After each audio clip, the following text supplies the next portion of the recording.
Ámbito religioso, la figura de Jesús ha suscitado y suscita todo tipo de controversia. Incluso no son pocos los que se cuestionan la existencia real de Jesús. El hecho de que los evangelios se escribieran bastantes años después de su muerte no ha contribuido precisamente a esclarecer el tema. Los evangelistas tuvieron que recurrir a tradiciones orales, adornaron esa imagen de Jesús con acontecimientos piadosos y trataron de ajustarlo a lo que los profetas, especialmente Miqueas, habían anunciado respecto al Mesías. Todo eso hace que la figura de Jesús no esté perfectamente definida, que haya muchas lagunas, muchos aspectos oscuros. Sin embargo, hay un objeto, una tela, que parece refrendar punto por punto lo que los evangelios dicen respecto a su pasión y muerte. Me refiero a la conocida como sábana santa. Hoy vamos a ocuparnos de ese tema.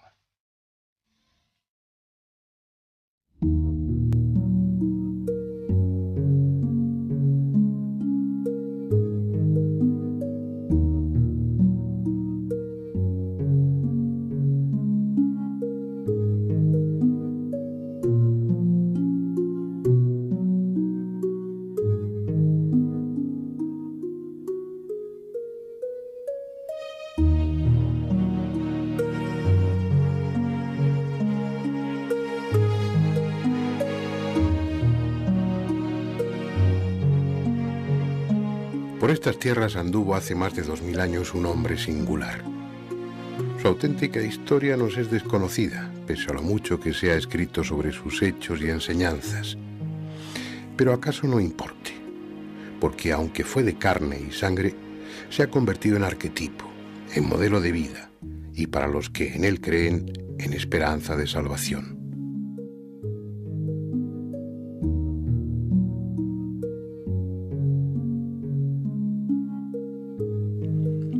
Por lo que nos han contado, sabemos que nació en Nazaret y que murió aquí, en Jerusalén, cuando Poncio Pilato era el procurador de Judea.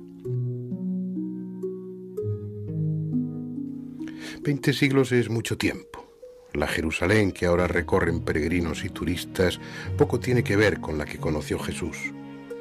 La llamada Vía Dolorosa y tantos otros lugares que hoy visitan con veneración los creyentes, quizás valgan como referencia espiritual, como monumento conmemorativo.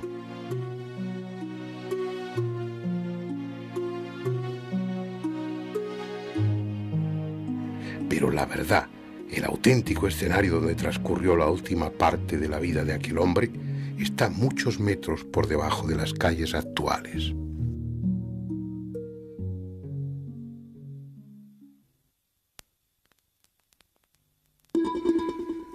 Es preciso entrar por el túnel que se abre a un extremo del Muro de las Lamentaciones y perderse por un laberinto subterráneo excavado entre ruinas de diferentes épocas. Túneles sombríos que tan pronto rodean la pared de piedra de una construcción templaria como se abren paso entre lo que fueron tiendas y almacenes. Un mundo enterrado en el que alternan angostos pasadizos con enormes salas abovedadas, cada vez más abajo, hasta encontrar el basamento del colosal muro que circundaba la plataforma donde se levantó el templo de Jerusalén.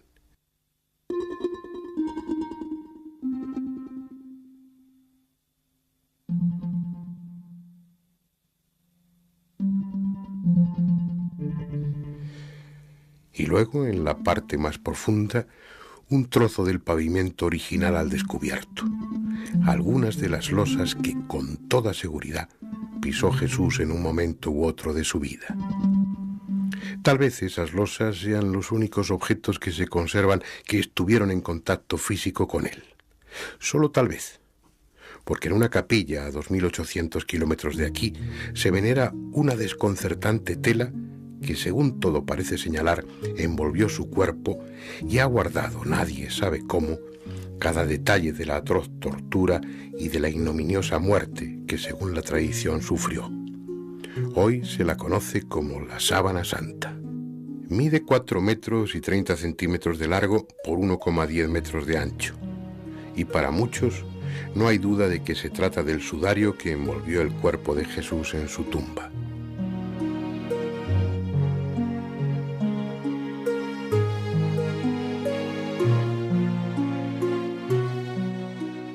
Cuando todo se hubo consumado y Jesús el Cristo estaba muerto, familiares y discípulos se hicieron cargo de su cadáver. Lo desclavaron de la cruz y con toda precaución lo descolgaron para trasladarlo a una tumba nueva que José de Arimatea había hecho excavar en la roca junto a otras tumbas. Aunque con detalles contradictorios en su narración, los evangelistas coinciden en que al tercer día la piedra que cerraba la tumba estaba corrida y el cuerpo de Jesús había desaparecido. En el interior solo quedaba la tela que había servido de sudario. Es comprensible que el lienzo fuese recogido por personas allegadas al maestro y conservado como un objeto de veneración. Sin embargo, de ser este que se conserva en Turín, lo cierto es que hasta el siglo XIV no hubo certeza de su existencia. Lo que sí hay son testimonios e indicios que permiten deducir qué camino siguió desde Jerusalén hasta su actual emplazamiento. Según algunas referencias bastante verosímiles, en el siglo VI se conservaba un sudario similar en Edesa, en la actual Turquía. De allí pasó a Constantinopla, la capital, donde algunos peregrinos la sitúan en el siglo X.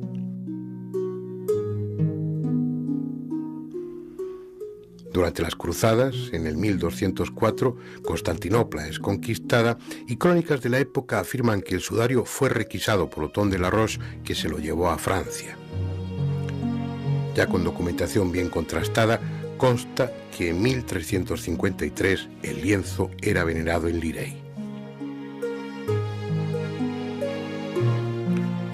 100 años más tarde, en 1453, el duque de Saboya la trasladó a Chambéry, donde fue objeto de culto hasta el año 1578, en que fue llevada a Turín, ciudad en la que desde entonces se conserva.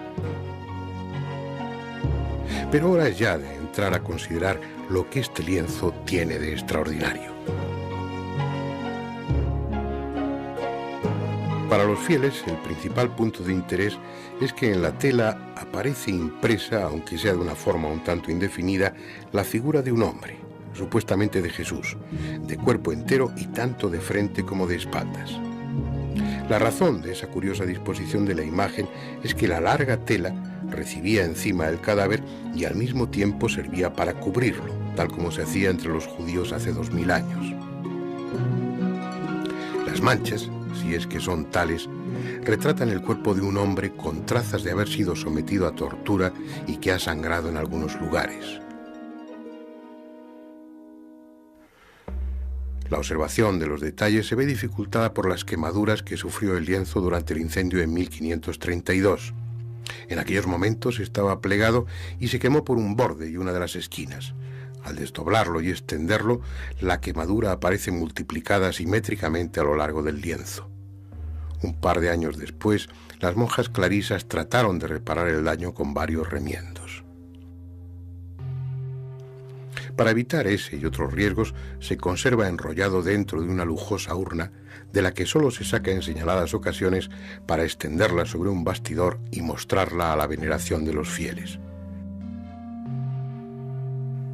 Fue durante una de esas ostensiones, la de 1898, cuando se le permitió al abogado Secondo Pía realizar varias fotografías del sudario. La sorpresa surgió cuando en su laboratorio reveló las placas. El rostro impreso en la sábana, que a simple vista tiene este aspecto, mostró su auténtico carácter en el negativo fotográfico. La misteriosa tela acababa de desvelar su secreto. Al invertirse lo claro y lo oscuro, apareció un rostro definido, real. El rostro de un hombre de cabello largo y barba con sereno semblante. En 1931 y 1934 se realizaron nuevas ostensiones de la sábana santa ante una enorme expectación. En esta ocasión fue un fotógrafo profesional, Giuseppe Henry, el encargado de tomar otras fotografías y verificar si aquella especie de milagro óptico de 1898 volvía a producirse. Y así fue. De nuevo en el negativo de las placas fotográficas volvió a aparecer el mismo rostro. No hay más que una explicación posible. Las manchas del sudario constituyen un negativo natural y es sólo al invertirse luz y sombra cuando puede verse la auténtica imagen. Algo imposible de concebir por un pintor antes de que se inventase la fotografía. Pero es que además no hubo pintor alguno. En esas manchas que retratan el cuerpo de un hombre por delante y de espaldas no hay rastro alguno de pintura. No existen ni siquiera indicios de pigmentos vegetales ni animales. Simplemente están ahí. Algo desconocido alteró la estructura de la tela para que esas manchas se formasen. Pese a esas extraordinarias características del sudario, tuvieron que pasar varias décadas antes de que se iniciara su investigación por los científicos.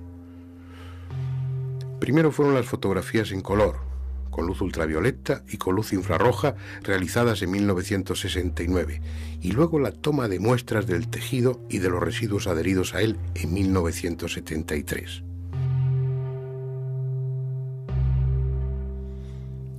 La tela resultó ser una sarga de lino de las que se tejían hace 2000 años en los telares de Palmira, a unos 300 kilómetros de Jerusalén, y que se exportaban a todos los países del entorno. Una tela, pues, procedente de esa zona geográfica y de esa época.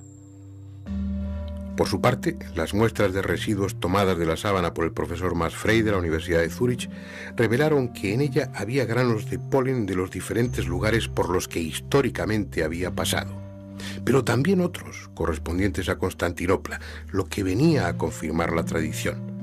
Y para que no quedara ninguna duda sobre su antigüedad y su origen, granos de polen procedentes de Israel. El mismo tipo de polen que se ha encontrado en los estratos sedimentarios de este lago, el de Genezaret, al que muchos llaman también Mar de Galilea. Alguien que murió hace 20 siglos en esta parte del mundo fue envuelto con ese sudario que ahora se venera en Turín. Un alguien que medía alrededor de 1,80 m y mostraba evidentes señales de haber sido torturado. Señales entre las que hay que incluir pequeñas heridas en la frente, múltiples latigazos, sobre todo en la espalda, y profundas heridas en las manos, en los pies y en un costado. Después veremos si hay más datos que permitan identificar a ese alguien.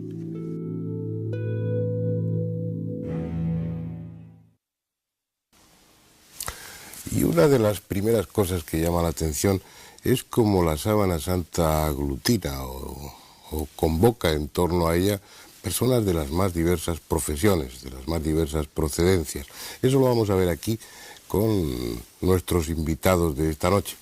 Julio Marbizón es meteorólogo, el hombre del tiempo del Canal Sur, un querido amigo desde hace muchos años, que bueno, que en un momento determinado se sintió enganchado por la sábana santa. Hay un libro suyo, La sábana santa, milagrosa falsificación, entre interrogación, que lleva a pronunciar no sé cuántas conferencias sobre el tema. Él es un experto en los temas raros que aquí tratamos.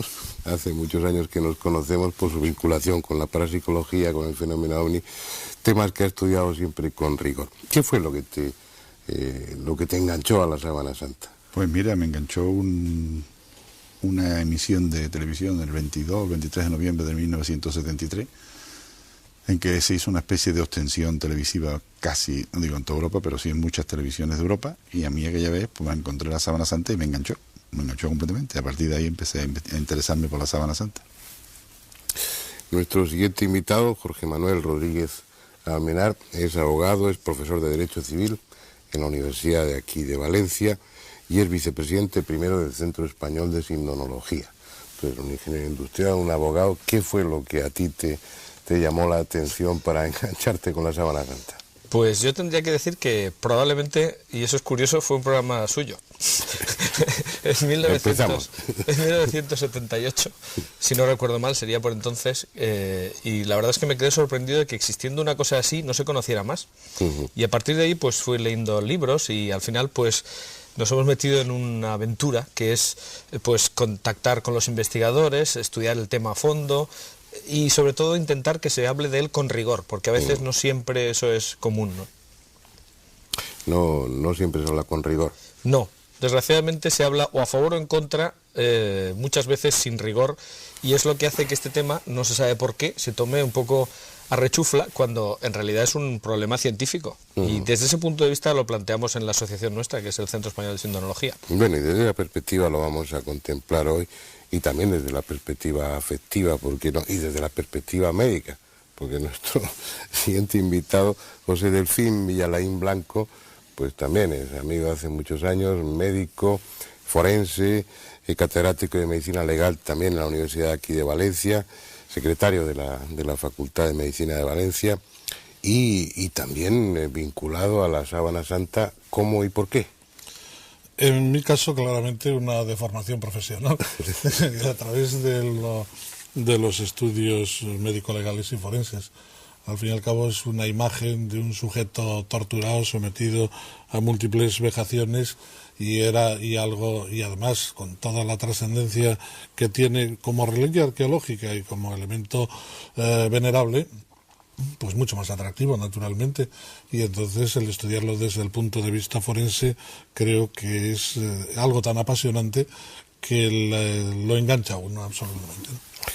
Y Andrés Averasturi, yo no sé si la Sábana Santa te ha enganchado a ti, te ha llamado la atención, es uno de esos enigmas que te atraen o no. Todos los invitados a través de la televisión, pero a mí me dejó absolutamente desazonado. Estuve 5 noches sin dormir y se me aparecía la Sábana Santa por todos sitios. Me produjo una impresión brutal y me dio mucho miedo, ¿no? Al principio me dio mucho miedo. Me pareció una imagen espeluznante lo que se veía allí. Bien, vamos a entrar en el tema. Hace unos momentos estábamos comentando que tal vez por afinidad con la figura que hay en la Sábana Santa, y con todo el respeto, los 4 que estamos aquí tenemos barba, ¿eh? ¿Ha sido pura casualidad o os habéis dejado la barba para venir a este programa? No, todos tenemos barba, pero somos 5, ¿eh? Oye, me llama la atención lo del Centro de Sindonología.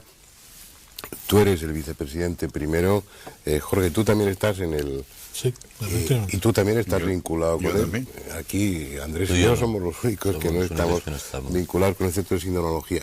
Pero si nos admitís, pues lo estaremos. Para mí es un tema que la verdad es que me apasiona. ¿Por qué crear un Centro de Sindonología? ¿Cuándo se crea? ¿Qué es lo que os lleva a poner eso en marcha? Pues, hombre, es un poco lo que decía antes. El tema de la Sábana Santa está, yo creo que permanentemente en los medios de comunicación. Lo que ocurre es que la documentación que existe muchas veces no está al alcance de quien hace el programa, ¿no? Y muchas veces se dicen exageraciones, pero ya digo, tanto a favor como en contra, y hay también un poco de intoxicaciones que muchas veces no son mala fe de quien escribe, sino simplemente que está repitiendo una noticia que ha leído mal, que no se ha desmentido. Entonces nuestra idea precisamente era, pues eso, poder aglutinar a tantísima gente que hay en España que tiene mucho interés y que, bueno, pues de esa manera se puede hacer que tengan acceso a los congresos especializados que haya, en su momento a la posibilidad de que haya investigaciones nuevas sobre el tema, investigar, que esa es una faceta muy importante de nuestra asociación, que tenemos un equipo de investigación que ha estado estudiando en los últimos 10 años el sudario de Oviedo, primero con absoluto sigilo y luego pues poco a poco sacando a la luz las conclusiones cuando ya son firmes, no antes de tiempo. En fin, todo eso se puede hacer cuando hay una pequeña infraestructura que es la nuestra. Tampoco somos una entidad pues muy grande, sino que tenemos varios centenares de socios, pero lo suficiente como para que efectivamente se puedan hacer ya bastantes cosas. Y el hecho de estar constituidos como un centro dedicado específicamente al tema de la Sábana Santa significa que recogéis también la información que en otros lugares del mundo se está produciendo por investigaciones de investigadores individuales o por cosas que se publican. Que esa es otra cosa que también hemos descubierto. A veces hay investigaciones a título personal de personas que no las ponen, precisamente no las exponen para que se cuestionen por otros, sino que simplemente mantienen su investigación y asumen sus propias conclusiones sin que haya un debate. Y eso es una cosa que es una lástima, ¿no? Porque a veces son ideas que son correctas, pero que lo que tiene que hacer un equipo multidisciplinar precisamente es contrastar sus opiniones, las investigaciones de cada uno con el resto de los miembros de su equipo. Eso nosotros hemos podido hacerlo y pensamos que lo que es una lástima es que no existan en otras latitudes, porque centros de sindonología hay muchos. En Estados Unidos, por ejemplo, hay 21. Pero tienen diversa índole. Algunos son de carácter religioso, otros se muestran solamente la devoción a la imagen, otros se plantean la investigación científica, pero claro, están pues eso, un poco descoordinados. Eso es lo que os iba a preguntar. Sí, las razones que mueven a interesarse en la Sábana Santa son exclusivamente religiosas o vuestra postura es al margen de la fe. Por ejemplo, Julio, yo sé que tú eres creyente, pero lo que te llevó a la Sábana Santa no fue la fe, sino la curiosidad. Pues por supuesto, yo no he mezclado la religión nunca ni la fe con la Sábana Santa, aunque posiblemente al final en mi libro sí me defino, ¿no? Pues me defino como creyente para que la gente sepa, así una forma de que la gente sepa quién eres, ¿no? Pero realmente yo no he tenido ninguna idea de investigar la Sábana Santa por la parte religiosa, sino por la parte científica. Es decir, era un misterio más. Yo creo que sigue siendo uno de los grandes misterios que nos quedan en el final del siglo y que está ahí y que hay que investigarlo. Y yo haría esa misma pregunta a Jorge y a José, si sois creyentes y si es la creencia lo que os lleva ahí a la sábana o no. Entonces, respecto a la primera pregunta, si somos creyentes, yo sí, pero mucho antes de que conociera el tema. Es decir, y de hecho pues hay grandes santos que no han conocido nada de la Sábana Santa y pues decir que no y al revés, ¿no? Es decir que hay gente que es todo lo contrario, que ni se plantea otras cosas y sin embargo pues la Sábana Santa le atrae desde ese punto de vista de un enigma que lo es y que además que es una cosa que se puede contar, medir y pesar. Es decir, que el problema es que se puede contar, medir y pesar, pero lo que se cuenta, se mide y se pesa no da un resultado coherente, ¿no? Es decir, que se sale de los parámetros habituales. Es decir, que hay una imagen... Sí, eso es lo que hace, supongo que más fascinante la Sábana Santa. Y en tu caso, José... Yo me atrevería a insistir dentro de la misma línea en algo parecido, porque evidentemente la sábana, en tanto en cuanto pudo, ¿no? Con todas las reservas, ser el sudario de Jesucristo, ayuda a conocer a Jesucristo y por lo tanto también al hombre de fe pues le ayuda a mejorar su fe y ampliarla. Pero es que aunque se demostrase que no fueran el sudario de Jesucristo, sería un objeto igualmente apasionante. Y de hecho lo estudian personas agnósticas y personas muy religiosas y personas medianamente religiosas. De hecho, ahí está la historia de la sábana que la transformó. Yo me atrevería a plantearlo desde un punto de vista más estricto como el objeto arqueológico más estudiado de todos los que hay me atrevería a decir, sobre la Tierra en el momento actual. Quiere decirse que unos por religión, otros por ciencia, otros por curiosidad, todos acabamos enganchados en el tema, ¿no? Me parece que he estudiado, pero con unos resultados siempre muy contradictorios, ¿no? Pregunto. Yo no diría que esos resultados son contradictorios, porque las diferencias que se encuentran entre los autores son cuestiones muchas veces puramente de matiz que se exageran adrede en función de la ideología de cada cual, a favor o en contra. Y yo creo que muchas veces se crean falsas controversias. En un libro reciente que se ha publicado sobre la Sábana Santa hablaba el autor de la ley de la sábana, en el sentido de que este es el único objeto, precisamente por la impactación que tiene la figura de Jesucristo, que cuando se estudia una cuestión alguien la pone en duda, lo cual obliga a estudiarla más, nuevas dudas, nuevo estudio, y así continuamos y hace que sea, como decía antes, el objeto más estudiado desde el punto de vista como antigüedad, como objeto arqueológico o como objeto sagrado. Se puede citar aquí en esta mesa y con estos tres invitados el carbono 14, o casi mejor no digo ni pío. No, hay que citarlo precisamente para aclararlo. Pues la verdad es que a mí se me cayó el alma a los pies cuando leí los resultados. Yo tengo que decir que a mí me creó un problema media hora. Y luego sí, lo siento, pero es así.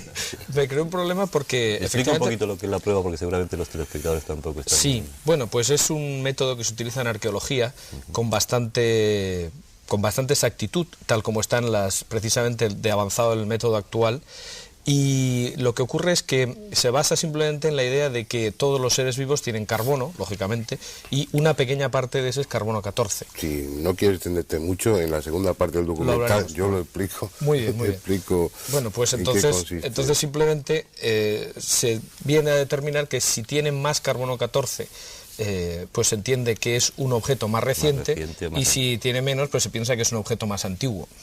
El problema es que la determinación con carbono 14 es, como digo, muy exacta, que es lo primero que he dicho, pero siempre y cuando la muestra tenga unas condiciones. Es decir, por ejemplo, datar los manuscritos del Mar Muerto pues era muy sencillo porque estaban pues 2000 años metidos dentro de una tinaja sin que nadie lo tocara.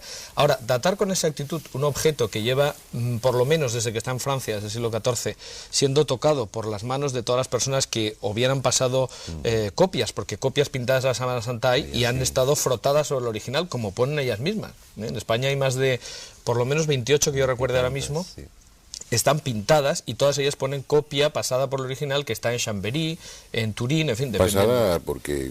pasada y frotada, a veces frotada. ¿Por qué frotada? Porque se impregne del carácter sagrado. Exactamente. Un problema de fe, fundamentalmente. Claro, claro. Es decir, nadie se ha planteado la Sábana Santa hasta hoy día como un problema científico hasta que ha sido posible. Hasta ahora se planteaba como un problema. La prueba del carbono nos dice que es de unos de 1200. Eso es lo que iba a decir yo, y si no Julio también puede. Tiene carbono 14, la muestra analizada, equivalente a un lienzo del siglo XIII. Ahora bien, ¿por qué tiene ese carbono 14? Pues eso es lo que hay que ver. Si nosotros nos preocupamos, por ejemplo, en leer el informe científico, no la rueda de prensa que dio el cardenal de Turín, porque claro, aquí hay que distinguir. El cardenal de Turín, cuando le recibió un telegrama diciendo fecha tal, se lanzó a dar una rueda de prensa diciendo, pues es del siglo XIV, nos da igual, la fe no se basa en esto y tal, pero es que ese no era el problema. Entonces, si uno lee el informe científico que se publicó en la revista Nature, que se publicó después, y uno lee que en la propia prueba del carbono 14, cuando se habla del grado de congruencia de los resultados entre los tres laboratorios, se ve que no llega al 5%, si uno se plantea pues simplemente consultar a quienes hacen pruebas de carbono 14, encontrará, para nuestra sorpresa, la respuesta de eso quiere decir que esta muestra está tan contaminada que la datación no sirve. Pero esto lo dicen quienes hacen dataciones con carbono 14, pero esto no ha trascendido a la opinión pública, porque se han quedado con la rueda de prensa del cardenal de Turín. De todas formas, tuvo que ser un jarro de agua fría en un principio. Tú dices a la media hora, pues ya te quedaste sí, porque tranquilo. empecé a ver cosas que no encajaban si fuera de la Edad Media. Pero es que a mí también me llamó la atención cuando se publicó esos resultados, porque ¿cómo un resultado va a invalidar el resto de la investigación? Si de acuerdo con las características de la tela, pues parece que es era de Palmira y de la época correspondiente, si de acuerdo con lo que hizo Max Frey, el palinólogo, pues allá hay muestras de ahí, hay polen procedente de los diferentes lugares por los que ha pasado la Sábana Santa. Sí hay toda esa serie de características, aparte de las que luego iremos comentando, ¿no? de la imposibilidad de hacer artificialmente o de hacer un retrato de esas características, como una sola prueba va a tirar por tierra todas las demás. Hay una incongruencia ahí. En la ciencia nunca hay más de 300 pruebas a favor de la Sábana Santa y una en contra, que es el carbono 14. Y yo creo que ningún científico tira 300 pruebas, grosso modo, a favor porque una diga lo contrario. Lo que hace es seguir investigando, ¿no? Julio, cuando... Pues mira, yo esperaba que saliera eso, precisamente. O sea, yo precisamente no me extrañó mucho y temía que saliera eso, o esperaba que saliera. Porque hay que saber que hasta incluso hay intentos anteriores del carbono 14, como por ejemplo el profesor Libby se le pide que lo haga. El profesor Libby, premio Nobel por haber descubierto el sistema de datación del carbono 14, se niega a hacer la prueba del carbono 14 porque dice que no es capaz de limpiarla. O sea que si un premio Nobel, inventor del sistema, ya pone ciertas dudas y ciertos problemas para hacer una datación del carbono 14, después más. Y hay muchas más cosas que habría que discutir sobre los laboratorios, claro, sobre los sistemas, cómo se eliminaron 4 laboratorios que tenían sistemas no destructivos y se escogieron a 3 laboratorios que tenían sistemas destructivos, que tenían además el mismo sistema de datación, con lo cual si ese sistema tiene un error, los 3 van a cometer el mismo error.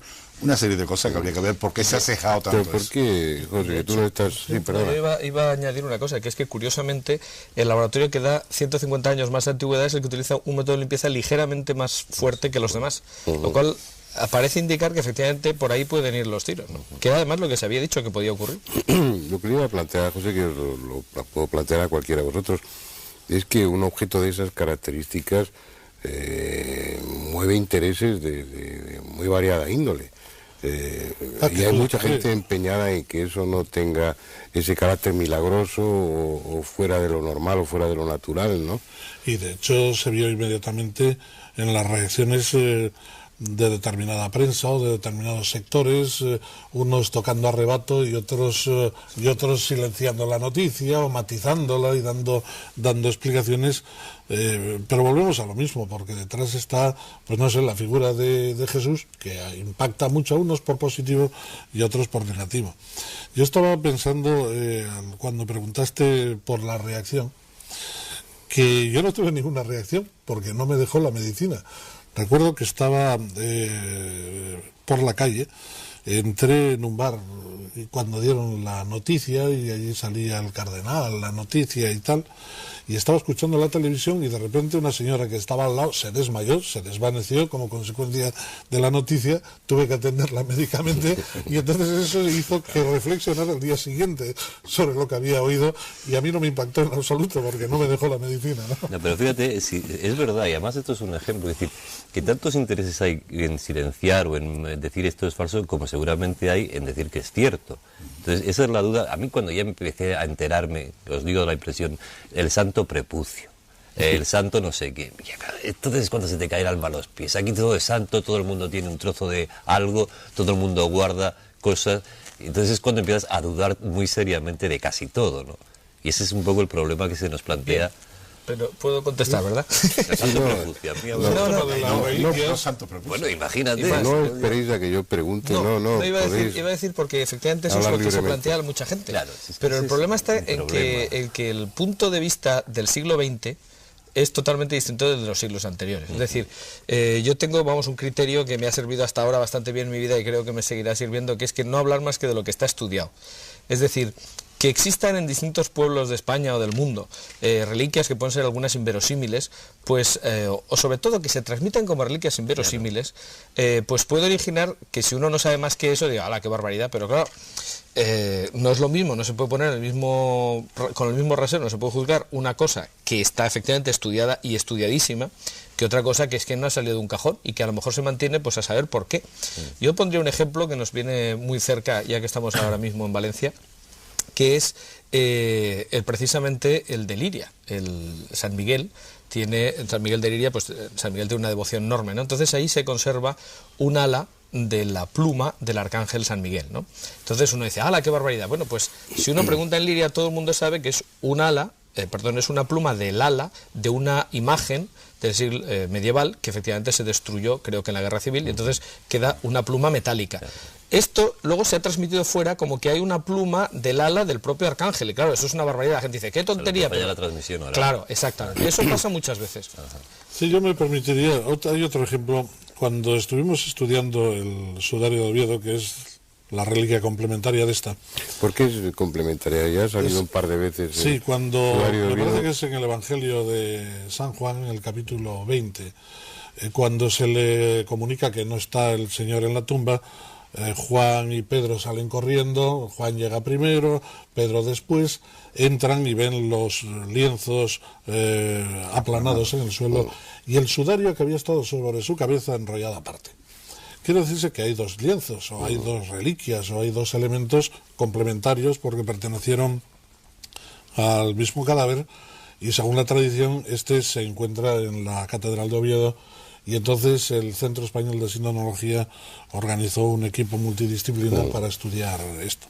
Y a raíz de esto, ¿y qué conclusiones en el camarín, bueno, esto sería motivo para otra sesión semejante a esta, ¿no? Pues haremos otra. Si no te lo resumimos en un momento. Pero a lo que iba en relación a las reliquias, y ahí hay un relicario inmenso.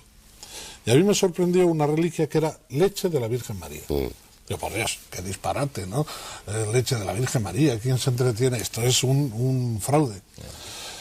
Pues no es un fraude, porque en la ampolla correspondiente hay un polvillo blanco. Cuando estuve, bueno, yo pensé que era un fraude, cuando estuve en Palestina resulta que hay una cueva donde la Virgen, según la tradición, daba de mamar al niño, es una cueva caliza blanca. Y los peregrinos lo que hacían era raspar la pared, coger polvillo de aquello y traerlo como reliquia de la cueva de la leche de la Virgen María. Claro, en la tradición oral y en la deformación lingüística, eso acabó siendo leche directa de la Virgen María, ¿no? Que deja de ser pues, despiste. Un fraude lleno de buena intención, pero un fraude. Estoy totalmente de acuerdo. Y esto es una cosa que se está haciendo y me parece muy bien por parte de la Iglesia, el ir estudiando todas estas reliquias, determinando cuáles son ciertas, cuáles pueden ser ciertas, cuáles son falsas, para dejar. La reacción del obispo de Turín fue realmente lamentable, eso es cierto, ¿no? Porque fue como un tirar la toalla como reaccionó. Me permití un momento, todavía con la reliquia había un poquito más. Venga. Yo no me creo prácticamente ninguna de esas reliquias, te digo, no me creo ni los trozos de la cruz, había 27 cruces por lo menos que se caían. Y es más, habría uno que pensar hasta si se pudo un judío ser capaz de coger el lienzo funerario con el tabú que había. Luego tenía que ser posiblemente un discípulo no judío, que también lo había. Entonces que hasta ese momento, hasta eso nos podía plantear duda, decir, bueno, pues no me puedo creer que esto haya durado, si no fuera por la ciencia. Es decir, que a todo eso le apoya la ciencia. Dice que la ciencia, después, estudiando esto, nos dice que es posible que fuera. Y eso es lo que a mí me inclina. ¿Me explico? No, sí, ese es el problema, pero la ciencia lo que dice es que ahí estuvo un cuerpo que dejó impregnada. ¿Ese cuerpo corresponde a Jesucristo? Los puntos que hay sobre ese cuerpo, sobre ese lienzo, las cosas que hay, los pólenes, imágenes de algunas hojas de unas plantas, de algunas flores que han quedado de Jerusalén, que son autóctonas de Jerusalén de aquella época, todo eso aparece ahí. Luego entonces tiene una serie de datos ahí que están... Quitando el tema del carbono 14 que lo habéis explicado, es de esa época. Antes de que sigáis, explícame la reacción del obispo de Turín. El obispo dijo pues lo típico, dice que les daba igual, que esto es una cuestión de fe, entonces marginó el informe de esto, no lo valoró o lo valoró excesivamente al no valorarlo. Y entonces nos dejó a todos con dos palmos de narices. Bueno. Me da igual que sea verdad o mentira, me da igual lo que diga el carbono 14, yo me creo, yo sigo en lo mío. Que es una postura muy típica muchas veces de la Iglesia, ¿no? Y por eso también Luigi Gonella dice detrás, el asesor científico del cardenal dice detrás, posiblemente este informe nos data en el lienzo, pero no es capaz de explicarnos la formación de la imagen. Claro, es que esa es otra historia. Eso es, además es que curiosamente el comunicado oficial del Arzobispado de Turín, que yo no vi reflejado más que en La Vanguardia, la verdad es que tengo que decir que en toda la prensa española no lo vi copiado en ningún sitio, y solamente La Vanguardia lo daba completo, decía entre otras cosas eso, es decir, que la imagen, la formación de la imagen es un problema sin explicación. Lo que ocurre es que yo creo que lo que fue peor fue precisamente la intervención en la rueda de prensa del cardenal de Turín, porque llegó a decir, se le calentó la boca y llegó a decir, porque nos da igual absolutamente que sea o que no sea, tal y cual. Entonces, claro, bueno, sí, pero, en fin, es que como uno hace una encuesta, es como si uno hiciera una encuesta y no pusiera la ficha técnica. Es decir, tú puedes salir a la calle, preguntar a 10 personas, todas están a favor, todas están en contra. Un error de comunicación, de la ciencia y la comunicación. Pero bueno, el problema que planteas es que es un problema, yo entiendo, insoluble. Y yo creo que jamás se podrá probar que el lienzo de este que estamos estudiando fue el que envolvió necesaria y exclusivamente el cuerpo de Jesucristo. Porque para esto habría que entrar en un proceso de identificación jurídico-policial. Entonces habría que encontrar la huella dactilar conocida de Jesucristo que se compare con la huella dactilar que existe en la sábana. Y esto, pues tampoco, porque encontramos el ADN de la sábana, bien, se obtiene un espectro de ADN, ¿y qué? ¿Con qué lo comparamos? Claro, por lo tanto, no tenemos el ADN de Jesucristo sangre, ni ninguna por ejemplo, reliquia cierta. Porque hay lo que es la imagen en sí no se sabe cómo está formada, pero sí hay manchas de sangre y de cómo suero. Está formada sí que se sabe, ¿no? Pero luego y hay manchas de sangre y de suero. Las de sangre y suero, ¿qué reflejan? Y lo que reflejan pues es el tormento y las lesiones. Pero es una que sangre se normal, es una sangre convencional. Que coincide con todo lo que los evangelios relatan. Pero esto demuestra que es de Jesucristo. Hombre, pues el relato evangélico es muy peculiar porque es una manera de tortura muy atípica, ¿eh? Claro. Y que coincida todo esto pues hace que casi lo señale con el dedo. Pero falta ese casi, y volvemos a lo mismo. ¿Podremos demostrarlo 100%? No. Podremos acercarnos mucho. Tú señalabas, hay 300 datos a favor y 1 en contra. Quiere decir que muy posiblemente lo sea, pero el llegar a la afirmación rotunda y con absoluta seguridad es imposible, porque en el momento actual no hay ninguna reliquia cierta de no hay nada que se pueda comparar con... Claro. Entonces, tomando también, por ejemplo, la referencia que decíamos, en el sudario de Oviedo hay sangre, sí, es sangre humana, sí, sangre del grupo AB, sí, como la de Turín, con manchas semejantes, comparables, superponibles, que son calco una de otra. Pues sí, pero ¿eso demuestra que pertenece a Jesucristo? No, pertenece a que estuvo sobre el mismo cuerpo. Y punto. Ya, pero lo que pasa es que es un ir sumando y, bueno, al final 2 y 2 tienen que ser 4. Claro. Si vas reuniendo, bueno, no, a lo mejor no es la de Jesús, pero resulta que corresponde a hace unos 2000 años. Tiene toda una serie de características que la identifican con ese lugar y con esa época. Y luego tú como forense, porque me imagino que habrás estudiado a fondo esos aspectos de la sábana, es que se ajusta punto por punto a la descripción que... Yo me atrevería a añadir otra cosa, sí. Si en lugar de tratarse de Jesucristo se tratara de Cleopatra o de Napoleón o de Julio César, en este momento todos dábamos por hecho que era el sudario de estos personajes. Pero está Jesucristo detrás y con él naturalmente todas las implicaciones que arrastra, claro, y que hace que los que estén a favor sigan estando a favor y los que estén en contra pues sigan buscando argumentaciones. Ya, hombre, pero crucificados en aquella época hubo muchos, claro, pero que fueran coronados de espina, que claro, recibieran pues todo ese trato que según los evangelistas recibió Jesús, es ir sumando y vas... Es como hacer con una huella dactilar, claro, vas reuniendo elementos hasta que... Eso se ha calculado estadísticamente. Quiero decir que no es una prueba científica absoluta, porque precisamente falta otro referente que pudiera darse. Pero lo que sí que se ha hecho, y además es que lo hizo Bruno Barberis, que es el presidente del Centro Internacional de Sindonología de Turín, que es matemático, es hacer un cálculo de probabilidades diciendo, vamos a ver, hay una serie de características que salen aquí, ¿en qué posibilidad hay de que se dieran en otro crucificado? Porque efectivamente hubo pues miles de crucificados. Además, al final de la época, de los romanos empiezan a crucificar gente en Jerusalén y bueno, se quedan solos, ¿no? Pero ¿cuántos de ellos tuvieron un tormento exactamente igual? Empezando porque está enterrado. O sea, es que un crucificado no se enterraba, y menos en una sábana como con esas características, ¿no? Pero empezando por ahí, pues todo, es decir, coronado de espinas, pues... Entonces, calculando, por ejemplo, de cuántos fueron enterrados. Esto ya digo que por eso no es científico puramente, porque es un cálculo... Pero por ejemplo, pues 1 de cada 2. ¿Cuántos de estos serían coronados de espina? Claro. 1 de cada 10. Hace falta más fe para no creer que para creer, según las pruebas. Pero ¿por qué solo nos queda eso de la vida de Jesús? Eso es lo que a mí me sorprende. ¿Por qué no queda la túnica que se repartieron según las Ahí sí que radicalmente discrepo. A ver. Porque quedan muchas reliquias. Por ejemplo, estamos hablando del sudario de Oviedo, y hay otra que se está empezando a analizar. Ahí están las túnicas los ropajes que según la tradición llevó Jesucristo. Ahí está la túnica de Lirey, la de Argentel, que hay que estudiar también.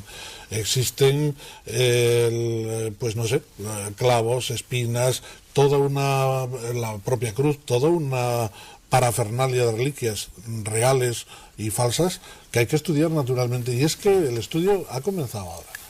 Y lógicamente para conocer la personalidad de Jesucristo tampoco deberíamos de limitarnos solo a la... No, yo esto es al margen de la fe de cada uno, más, eso está claro, ¿no? Quiere decir que aquí nadie se cuestiona lo que se crea cada uno y todo lo demás, sino simplemente el hecho científico, digamos, de la sábana, ¿no? Que verdaderamente es que es demasiado impresionante para creértelo. Y yo lo reconozco así, es decir, a mí me cuesta creérmelo por lo fuerte que me resulta, por lo impactante que resulta, ¿no? Si esa figura de 1,90 teóricamente, ¿no? Un poquito menos. Bastante menos. Bastante. ¿Cuánto medía? Por eso yo titulo el libro como título. Si es una falsificación es más milagrosa que si es de verdad. Es más difícil hacer la falsificación que sea. Mucho más difícil hacerlo. Hay, precisamente sobre la altura... Sí, hay muchos datos. No, iba a decir que hay diversas medidas. Esto es una cosa que a veces, como no hay tiempo de explicarlo muchas veces, la gente dice, pues no es posible que tengas altura y tal, o la parte de detrás es más corta, o sea, la impronta de la huella de la parte posterior del cuerpo es más corta que la de delante y tal. Hay que tener en cuenta que precisamente lo que no es una figura colgada y con una tela extendida, como se muestra. Es decir, que en realidad es un cuerpo que está con forma de 4. lógicamente hay una serie de deformaciones que tiene la proyección de la imagen sobre un plano, que cuando tú estiras la tela, pues evidentemente crece. Entonces se producen deformaciones. O sea, hay cosas tan curiosas como que gente diga, pues es que es falso porque tiene los brazos muy largos. Oiga, colóquese en la posición en que está el cuerpo, ve usted que los brazos llegan donde tienen que llegar. O sea, cosas así que son increíbles, pues a veces se dicen, se hacen descalificaciones sin ningún tipo de rigor. Sobre la medida entonces, bueno, pues no se sabe con absoluta exactitud. Esto es una de las cosas que yo propondría que se estudiara en serio, ¿no? Porque ha habido varios estudios, pero no son coincidentes, sí. Si a ustedes les parece bien y a nuestros invitados también, vamos a ver la segunda parte del documental. Nuestra búsqueda de lo más lejano está contribuyendo, paradójicamente, a un mejor conocimiento de lo cercano. La tecnología desarrollada para la exploración del espacio encuentra después multitud de aplicaciones en nuestra vida diaria. Algunas de ellas en el campo de la paleontología, de la arqueología y de todo cuanto tiene que ver con el pasado. También la Sábana Santa se ha visto beneficiada de esos avances técnicos. El mismo sistema que se utilizó para estudiar las imágenes que llegaron de Marte durante el proyecto Vikingo se aplicó con fotografías del sudario.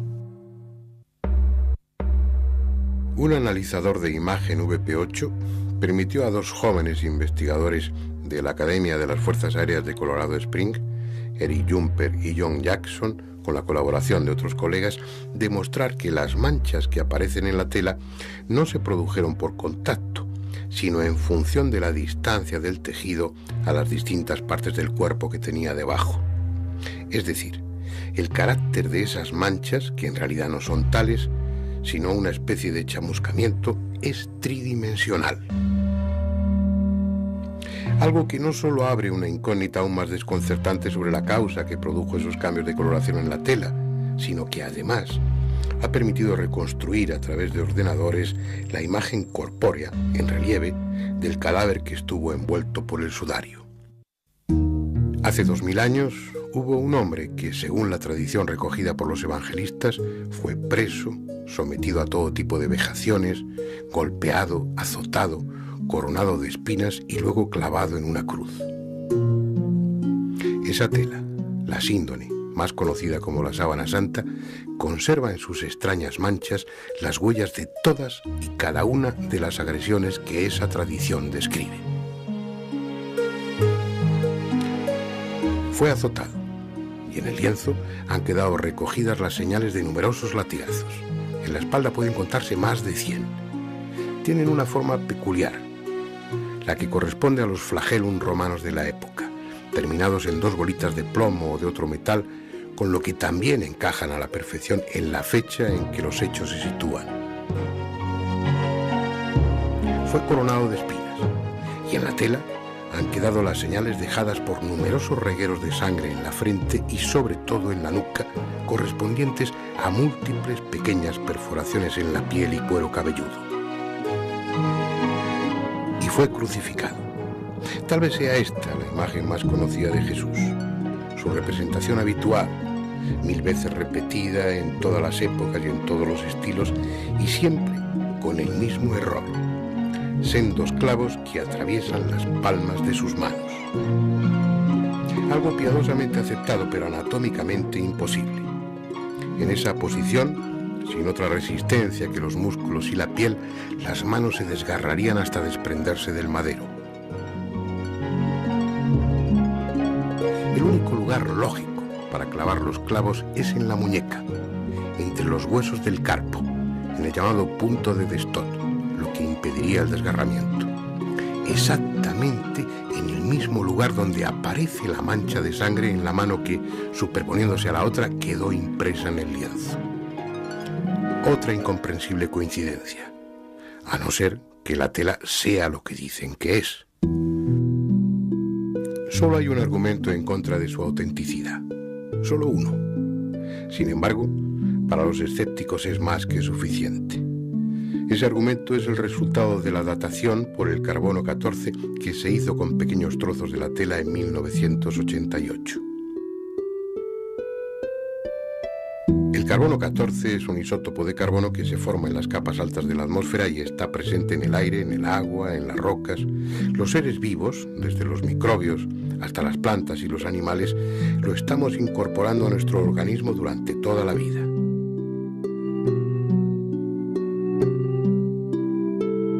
Hasta que morimos, o en el caso de las plantas, hasta que son cortadas o arrancadas. A partir de ese momento, el carbono 14 que el ser vivo había incorporado se va desintegrando para transformarse en carbono normal, en carbono 12. Como lo hace de una forma constante y progresiva, midiendo la cantidad de carbono 14 que contiene un resto orgánico, sea un hueso, un trozo de madera o una fibra vegetal, podemos saber cuánto tiempo ha transcurrido desde que dejó de estar vivo, desde que murió. Pues bien, la datación por el método del carbono 14 de las muestras cortadas de la síndone en 1988, realizadas por 3 laboratorios diferentes bajo la coordinación del profesor Michael Titt en el Centro de la Fotografía, ante la fachada del Museo Británico, arrojó el sorprendente resultado de que tales muestras analizadas pertenecen al siglo XIV. En otras palabras, de acuerdo a su contenido de carbono 14, la llamada sábana santa tiene poco más de 600 años de antigüedad. La cuestión es que esa prueba, por muy científica que sea y por muy tranquilos que deje a los escépticos, no invalida al resto de pruebas igualmente científicas, igualmente rigurosas, que avalan el carácter extraordinario del lienzo. Es posible que alguien en el siglo XIV mandase tejer una sarga de lino al modo que se hacía en Palmira 1400 años antes. Es posible que convenciera a un hombre para que se prestase a ser azotado con látigos de la época romana, a que fuese coronado de espinas, clavado en las manos y en los pies, y que de propina recibiese un lanzazo en el costado. Señales todas que sin discusión posible recoge la sábana santa de Turín. Es posible también que 500 años antes de que se inventase la fotografía, encargase a un pintor que pintase un negativo fotográfico y que además lo hiciese sin pintura ni pinceles. Es posible, asimismo, que adelantándose a los conocimientos médicos de su siglo, distribuyese sangre arterial y venosa en la forma correcta en la tela. Es posible, porque la llamada sábana santa demuestra incuestionablemente que tales cosas sucedieron hace 2000 años o hace 600. Si fue hace 2000 años, todo encaja con la pasión y muerte de un hombre llamado Jesús. Si fue hace 600 años, es que existió otro personaje igualmente singular, del que no tenemos noticia, otro hombre que sufrió idéntica tortura y muerte y que una vez amortajado con ese sudario, emitió una energía, una radiación tan intensa y súbita que chamuscó las fibras superficiales de la tela respetando el resto.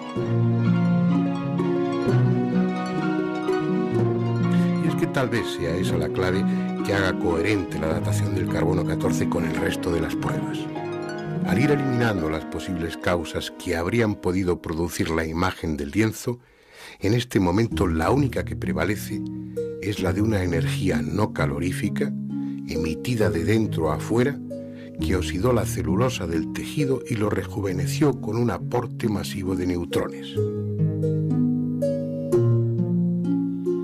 Las características de la imagen señalan que esa radiación procedió del cuerpo que estaba envuelto, que fue instantánea y que, para los más audaces de los investigadores, se produjo coincidiendo con la desaparición, desmaterialización o llámese como se quiera, de ese cuerpo.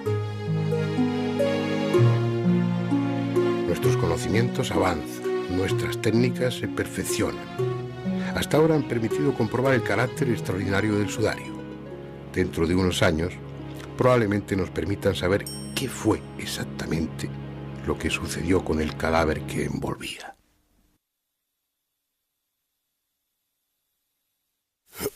Bueno, continuemos con el coloquio. Hay aspectos. Una cosa que me llama la atención, que es que no veo publicado o no se alude con la frecuencia que yo imaginaría o que pienso que debiera hacerse a un trabajo en Montpellier, me parece, de Jean-Baptiste Renaud. Yo lo publiqué en una revista que dirigí hace años, en Espacio y Tiempo, que me parece que eso me lo mandó la agencia Europa Today o algún... Y este hombre había hecho una prueba, porque uno de los problemas, que no ha salido en la primera parte, pero bueno, ya se comenta en el documental, es que no son manchas, no es pintura, no se sabe realmente cómo se ha producido esa imagen. Entonces este hombre lo que hizo fue someter una tela a un bombardeo de radiación de protones y de neutrones. El hombre hizo una serie de cálculos de tal manera que con un bombardeo de protones y neutrones conseguía una oxidación de la celulosa que daba ese color al lienzo, y al mismo tiempo el bombardeo de neutrones lo que hacía era rejuvenecer la tela. Es decir, si tal como sostenían los ingenieros, esos colaboradores de la NASA, los primeros que hablaban de la tridimensionalidad, me parece, de la imagen, sugerían que esa imagen se formó estando el cuerpo levitando. Yo no sé hasta qué punto eso es defendible o no, pero... No hace falta que levite. No hace falta que levite. Pero sí que se formó por una brusca emisión de energía. Esa es la teoría que se mantuvo en los años 70, efectivamente, por el equipo Sturm, que fue el que investigó la naturaleza de la imagen, ¿no? Estos científicos, que la gente llama de la NASA, porque algunos efectivamente pertenecían a la colaboraban NASA, lo que hicieron fue ir descartando otras posibilidades, y efectivamente plantearon la posibilidad de que algún tipo de radiación pudiera producir una imagen semejante a la de la síndrome. Esto es lo que hizo Jean-Baptiste Renaud, que en Montpellier, pero hay que tener en cuenta que, claro, no con un cadáver. Es decir, lo que ha hecho simplemente son unos circulitos. Entonces, claro, ante eso, pues siempre se puede plantear que es la contra, ¿no? Y por qué tiene que haber aquí una emisión de neutrones, ¿no? Hombre, porque lo que tiene que haber es una emisión de algo. La imagen se formó de alguna manera. Y si no está pintada, no son manchas de sudor, no son...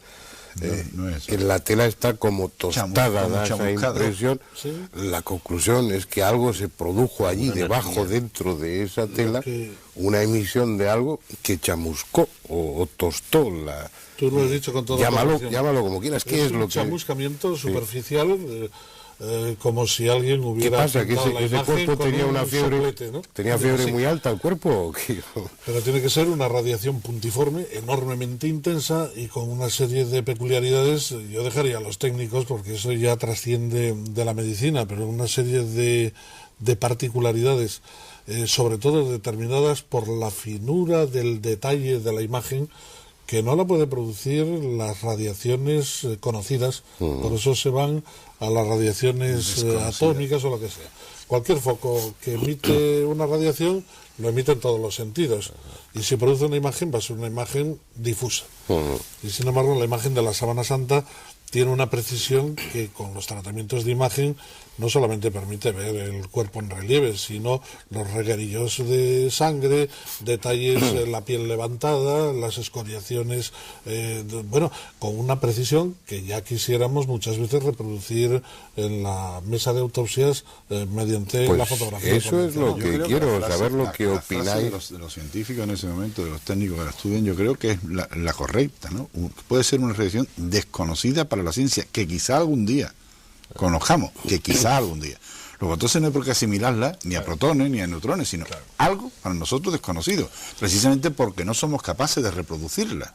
El problema es que en el momento que fuéramos capaces de reproducirla ya no sería desconocida. Toda la física actual se mueve en función de las 4 energías básicas conocidas.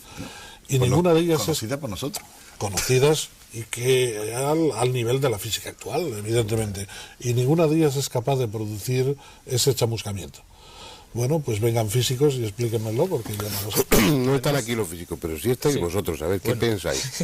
Pues yo añadiría además otra cosa, y es que curiosamente, y esto es otro detalle que precisamente porque se ha publicado en inglés y en España se ha publicado poco, y en ello estamos nosotros, ¿no?, intentando que se haga, pues precisamente uno de los detalles que llama mucho la atención es que en algún sitio se pudo levantar costras de sangre que hay en la tela, y se vio que debajo la degradación de la celulosa del lino, que es lo que forma la imagen, la impronta, pues no existe. Es decir, debajo de la sangre la tela está bien. Eso quiere decir que antes ha llegado la sangre a la tela que se ha producido la imagen. Eso es mucho más difícil y prácticamente para un falsificador lo haría imposible, ¿no? Es decir, aparte de que, y eso lo puede decir muy bien Delfín, pues hay sangre arterial donde tiene que ser sangre arterial, sangre venosa donde tiene que ser sangre venosa, y las heridas están como tienen que estar. Aparte de eso es que además estas han tenido que llegar a la tela antes de que se forme la imagen, porque han sido capa que ha impedido que ésta se forme sobre la tela en esos puntos. Es decir, que lo primero sí fueron las manchas reales físicas de contacto, de suero, de sangre, y después el fenómeno que produjo la imagen. Pero ¿qué fenómeno fue? Tendría que ser un fenómeno instantáneo, casi como una explosión, ¿no? Teóricamente. Algo instantáneo, por supuesto. Eso no fue una cosa que se fue haciendo día a día. Tiene que ser algo de décimas de segundo, o menos. ¿Por qué? El equivalente sería pues como un flash, muy intenso. ¿Pero por qué? De una energía desconocida hoy por hoy. ¿Por qué? También desconocido. Ojalá pudiera repetirse en el laboratorio.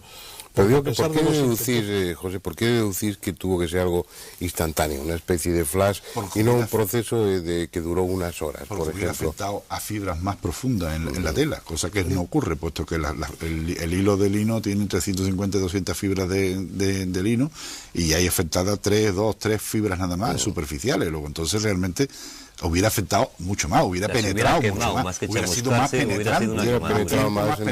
¿No? Esto es algo instantáneo, un flash. ¿Qué? Y yo añadiría que... Venga, hombre. Si lo supiera, no, es que eso es una pregunta que no tiene respuesta, porque es que resulta que la ciencia... Yo no digo que me deis una respuesta es un problema metodológico. Es que resulta que la ciencia actual funciona a base de repetir el fenómeno.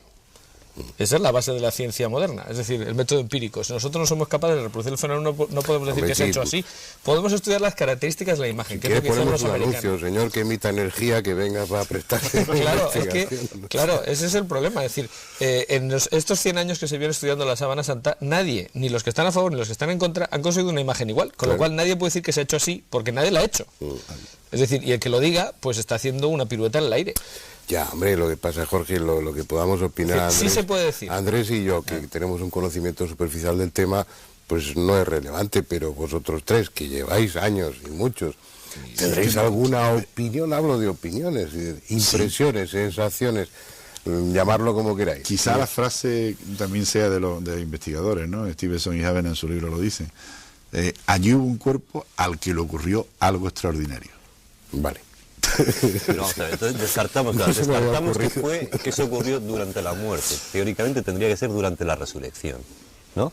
Sí, eso ya nos metemos en terreno religioso. Ya empezamos. Claro, es que si no, ya empezamos. Claro, es que el aspecto sugestivo, Andrés, es que, por lo que han estudiado los forenses, entre ellos Delfín, es que retrata fielmente lo que se describe sobre la pasión y muerte de Jesús.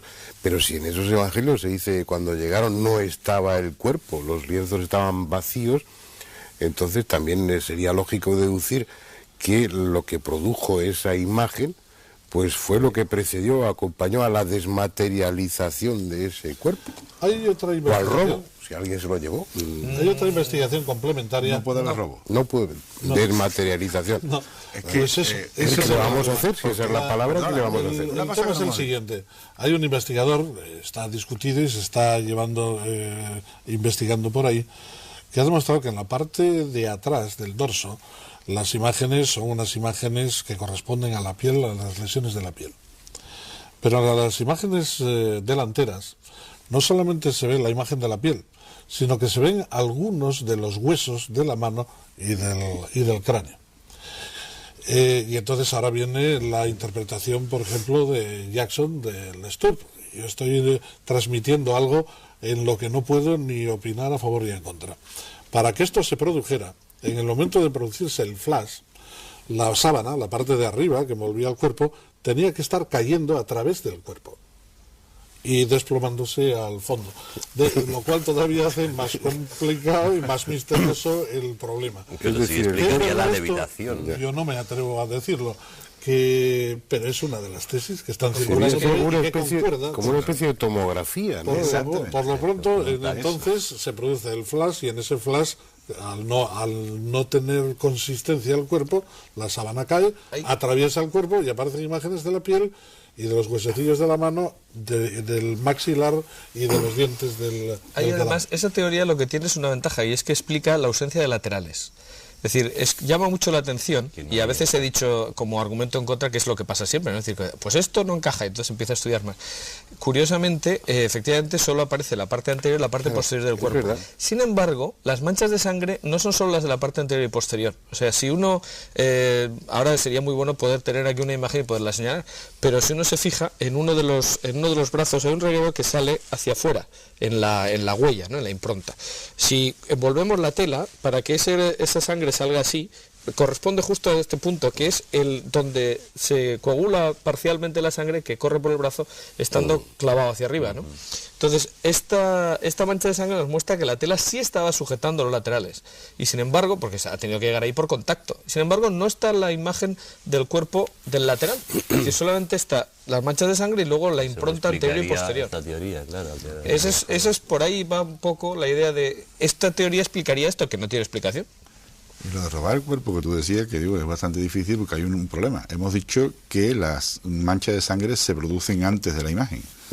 Se secan y se pegan al cuerpo.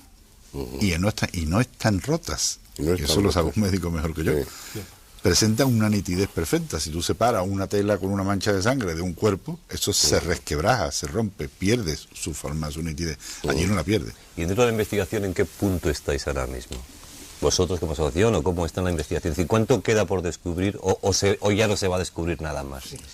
No sabemos, porque quiero decir, nosotros como investigadores, o sea, la parte investigadora del centro, evidentemente se ha dedicado a estudiar el sudario de Oviedo, que es la reliquia que hemos tenido a mano. De la sábana santa directamente no se ha estudiado nada desde 1978, que fue la investigación de los norteamericanos. Entonces, se ha dicho por parte de la Santa Sede, que es ahora, entonces no era en el año 78, pero ahora sí es la propietaria, que en el año 2000 puede que haya nuevas investigaciones. Quieren que se haga con un cierto rigor. Nosotros estaríamos encantados de que así fuera, ¿no? Porque a veces, ya digo que en estos últimos 20 años hay opiniones, pero que no están contrastadas porque no se han visto la tela directamente, ¿no? Entonces, algunas de estas teorías quizás se pueda avanzar en su naturaleza o en su explicación, o se puedan confirmar o descartar viendo pues esos mismos efectos sobre la tela, ¿no? Es posible pero que... Después de la prueba del carbono 14, ¿tú crees que las autoridades de Turín, sobre todo, van a dar bueno, su permiso? hay un compromiso público de que sí, ya veremos. Sería fascinante realmente estudiarlo. Bueno, de hecho, yo creo que podríamos adelantar que el Centro Español de Sindonología y el equipo que investiga el sudario de Oviedo va a presentar un proyecto de investigación a las autoridades de Turín, a ver si nos permiten acceder a la sábana. ¿En qué basáis eso? Uy, o sea, ¿qué tipo de investigación? Un programa muy complejo que va a dirigir el propio Jackson, el del STURP, y en el que habrá que volver a revisar todas estas cuestiones, tomar muestras y analizar los fenómenos, la imagen. Bueno, hay un campo inmenso todavía por realizar, ¿no? Sí. Pero ya veremos. Es decir, eso no depende de nosotros, ¿no? En principio yo soy optimista, porque antes en el interín, lo comentaba con Averasturi, la Iglesia muestra unos criterios muy abiertos al respecto, ¿no? En Oviedo, por ejemplo, nos han dado toda clase de facilidades, y el propio obispo ha dicho que a lo que salga y que lo publiquemos libremente, que no hay cortapisas y que naturalmente lo único que nos pide es que hagamos un trabajo serio y nada más. ¿El sudario de Oviedo responde a las mismas características por lo que lleváis estudiado que la sábana santa o no? Bueno, puede responder, y parece que sí, y ya al nivel que estamos, desde luego, no es solamente una casualidad, puede corresponder al mismo cuerpo, porque hay manchas que son superponibles. Lo que ocurre es que el sudario es lo que tiene que ser, es decir, es una tela que se utiliza para tapar la cabeza del ajusticiado. Inicialmente, etimológicamente, sudarión, que es la palabra que utiliza el evangelista, es paño para el sudor, por tanto de ahí viene, sería como un pañuelo grande, pero se utilizaba también para cubrir la cabeza de los ajusticiados cuando estaba deformada. cosa que vemos todos los días que ocurre. Es decir, cuando hay alguien fusilado, muerto, siempre se le pone una tela en la cara. Pues eso justo es la función del sudario. Entonces sabemos que en el caso de Jesús sí existió esa tela, estaba para evitar que cayera sangre de la nariz y de la boca entre el traslado, en el traslado entre la cruz y el sepulcro. Una vez en el sepulcro el sudario se quitaba, se dejaba enrollado en un sitio, dice el evangelista, ¿no? En otro sitio, pero no dentro de la sábana. Entonces lo que ocurre es que, claro, si es el mismo cuerpo el que ha producido las mismas manchas, algunas tienen que coincidir, no todas, porque sería prácticamente imposible, no es una fotocopia, ¿no? No hay imagen, porque la imagen se ha producido después en la sábana, Claro. pero sí que siguiendo los dobleces que el sudario sigue manteniendo, porque el lino, si no lo planchas, mantiene las arrugas, y además se ha tratado siempre con mucha veneración. Y yo creo que incluso con un poco de asco, porque algunas de estas cosas pueden haberse guardado simplemente porque se han guardado, es decir, porque no se pueden tirar. En la mentalidad hebrea la sangre contiene el alma, entonces tampoco se puede tirar, pero produce impureza. O sea, el problema que tendrían que tener los apóstoles con el caso de la sábana o del sudario debía ser terrible. ¿Qué hacer? Pero bueno, lo cierto es que la tela que está en Oviedo pues tiene unas características que corresponden con lo que dice la tradición, que es el sudario. Y algunas manchas son plenamente coincidentes, no pensábamos que estuvieran todas ni mucho menos, pero algunas, por ejemplo, las de la zona de la nuca, que son, esto lo puede decir Delfín muy bien, que lo ha estudiado directamente, pues son absolutamente coincidentes, o sea, algo así como -2, todas las demás son exactamente del mismo tipo de sangre, la misma posición, el mismo tamaño, etcétera, etcétera. ¿Y la tela también tiene las mismas características o no? No, es una tela de lino, pero Más ligera. Un pañuelo y además burdo, ordinario, ¿no? Mientras que la sábana tiene es una sábana fina, muy bien elaborada. Estaba yo pensando a propósito de esto, que probablemente fue uno de los impactos más grandes que he recibido, y he recibido muchos a lo largo de mi vida profesional por razones obvias, porque cuando llegué a Oviedo a ver aquel trapo sucio, arrugado, unas manchas como de café con leche, esto es una mistificación burda del medieval, se tomaron unas muestras y yo, absolutamente descreído, entre comillas, me las llevo al laboratorio, monto el microscopio y lo primero que hago es encontrarme un rosario de hematíes, de glóbulos rojos, en el campo del microscopio. Recuerdo que se me erizó el pelo, el vello del cuerpo, recogí aquella muestra, la metí en la caja fuerte, cerré y dejé aquello 15 días porque, a ver qué hacía, naturalmente. Un lienzo que tradicionalmente envolvió la cabeza de Jesucristo, que tenía sangre, por lo tanto, teóricamente podía ser de Jesucristo, tampoco podía tratarse de una manera así a la buena de Dios, ¿no?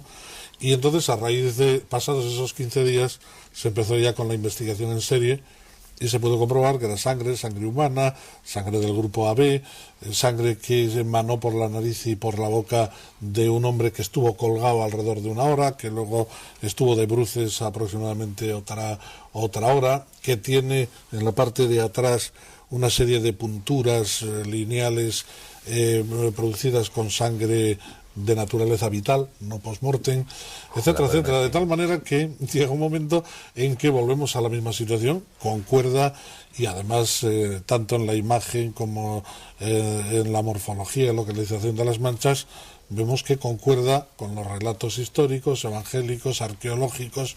También aparece polen de Palestina, que no sé qué pinta en Oviedo, toda una serie de datos que parecen apuntar en este sentido, ¿no?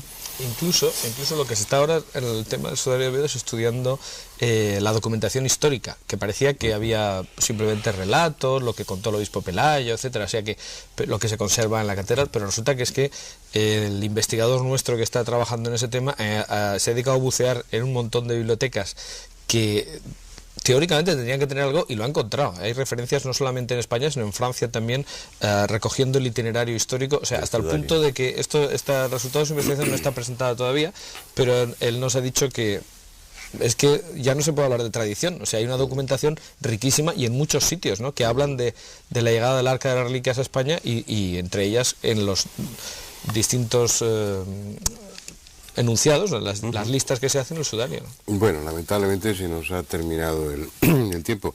Como ustedes han visto, al margen de la fe o de la creencia, la sábana santa es un objeto apasionante, ¿no? Yo creo que habría tema para seguir hablando mucho más tiempo. Pero han salido a lo largo de este debate unas cuantas cosas que probablemente hagan que volvamos en otra ocasión a hablar del sudario de Oviedo, yo creo que también se lo merece, y de otras posibles sábanas santas, no tan verosímiles o tan fiables como estas que estamos mencionando, pero que bueno, que reflejan una tradición y que probablemente nos sirvan para situar históricamente mejor ese lienzo. Pues nada más, hasta la próxima semana, en la que estaremos de nuevo aquí.